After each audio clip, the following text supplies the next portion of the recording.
Islam from its beginnings was both a religion and a system of government.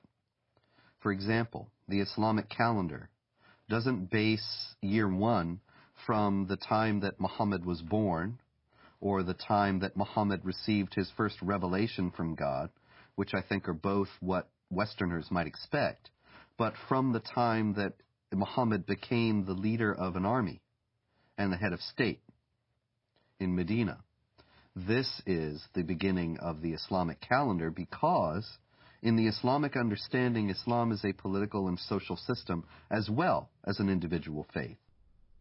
In Islam, the separation between temporal, secular, and religious power is not only impossible, it is heretical. Only in the complete blending of all aspects of human activity and all aspects of political and legal functions of the state can we have the caliphate, the properly organized state that is pleasing to Allah. When Westerners think of religion, whether it's Islam, Christianity, Judaism, Hinduism, and all the isms in the world, Westerners think that it's a personal issue. A Buddhist will go to the temple and peacefully worship whatever he does, meditates, contemplates.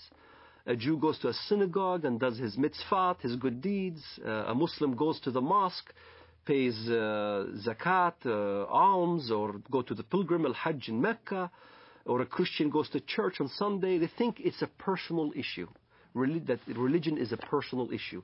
So when they look at Islam, they compare Islam with the way they understand religions, and that's the first mistake.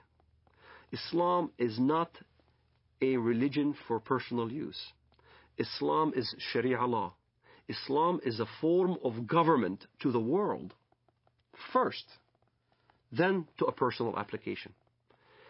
It is not just how you pray or whether you pray towards Mecca.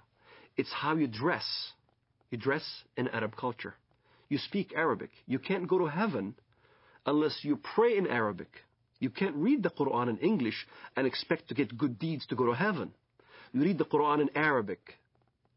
It becomes an imperialistic system that everybody now must speak Arabic, think Arabic, practice the religion in Arabic. It's a form of law, not just in how you eat, but how you get married, how you deal with your government, how you deal with your military, how you deal with the youth, how you deal with women. Every aspect of your life becomes Islam. Everything is Islam. The Jews brought to the Prophet a man and a woman from amongst them who had committed adultery. The Prophet ordered both of them to be stoned to death near the place of offering the funeral prayers beside the mosque. The Prophet wrote the marriage contract with Aisha while she was 6 years old, and consummated his marriage with her while she was 9 years old, and she remained with him for 9 years, till his death. In no way is Islamic Sharia, Islamic government, compatible with Western understandings of human rights and freedom of conscience. Traditional Islam forbids conversion from Islam, forbids anyone to leave Islam. There's no way out. And it forbids Muslims and non-Muslims to live as equals in society. It mandates the second-class status of non-Muslims, forbidding them to hold authority over Muslims, forbidding them to hold certain jobs as a result.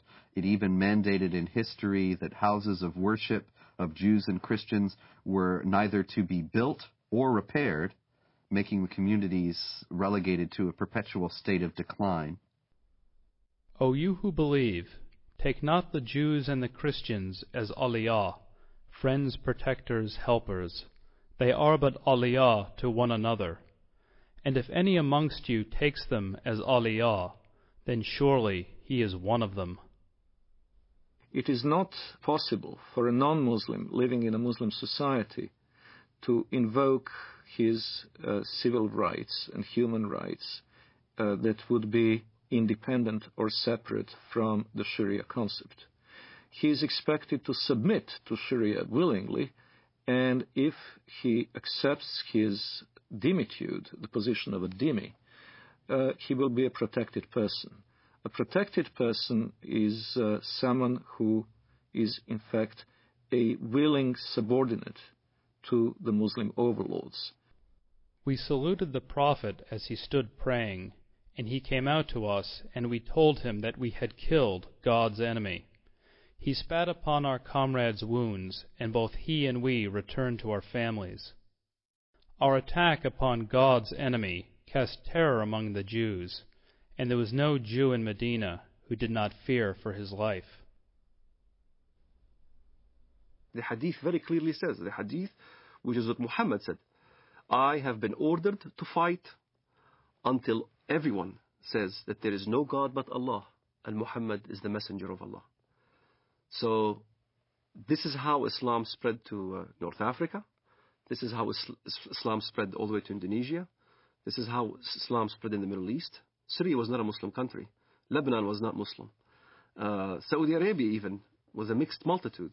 All throughout the Middle East, that's how Islam spread. It was by the sword. This is why you don't see any synagogues in Saudi Arabia. You don't see any churches in Saudi Arabia.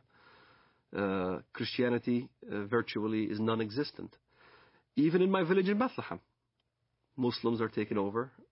There's only 20% left of the Christian population. In Lebanon, Christian Lebanese are moving by the droves. Hezbollah there is very active.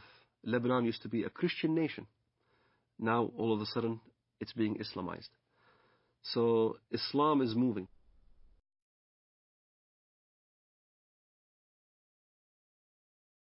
There is no God but Allah. There is no God but Allah. Muhammad is his messenger. Muhammad is his messenger. La ilaha illallah. La ilaha illallah. Jihad fi sabilillah. Jihad fi sabilillah.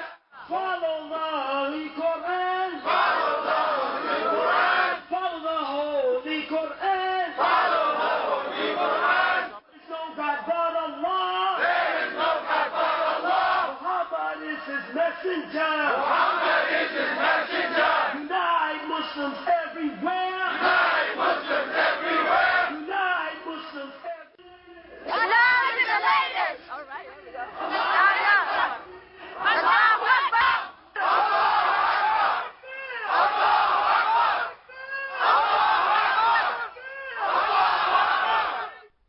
Muslims who come to the United States and come to Western Europe with an idea that Sharia is the law of Allah, they look upon our freedom of religion, and they look upon the fact that non-Muslims are in power in the United States and in Western Europe, making laws, and making laws not on the basis of the law of Allah, but on the basis of consensus and free elections.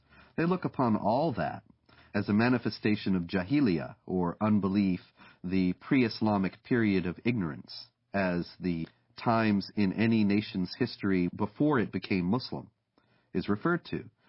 So that you have Pakistan and Iran and so on, they refer to the period of their history before they became Muslim as the period of jahiliyyah. They also will consider the United States and Western Europe to be in periods of jahiliyyah today. And many Muslims coming into the United States and Western Europe will